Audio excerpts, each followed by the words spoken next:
Mama Россия пойду, мама Россия пойду, встречи Мария пойду, встречи Мария пойду.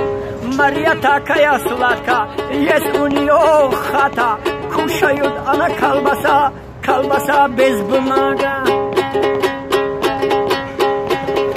Дети жена на дома, папа уехал в Москву, зацепил на Мария.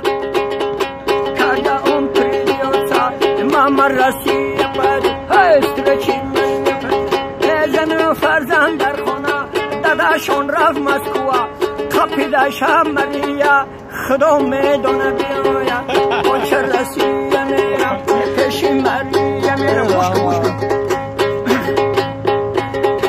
رسیه جایی مسلمان زنگیری خیلی آسان قلینشون یک ودکا جانه و چه رسیه میرم پیش مریه میرم جوی زنگیری هم